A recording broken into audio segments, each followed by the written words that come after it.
In this video, I'll show you how to create the popular transparent text effect using only built-in tools in DaVinci Resolve.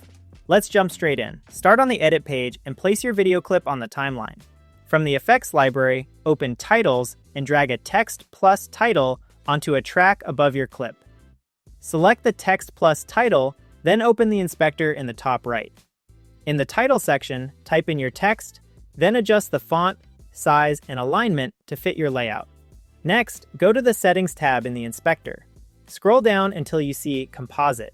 Enable it if it is collapsed, then change the composite mode to Difference. As soon as you do this, the text will cut through the image, creating that transparent look. If the effect feels too strong or too subtle, go back to the Title tab and experiment with the text color.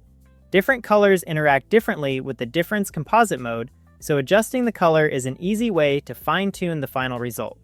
And that's it, a clean, transparent text effect you can use for social media, all created directly inside DaVinci Resolve.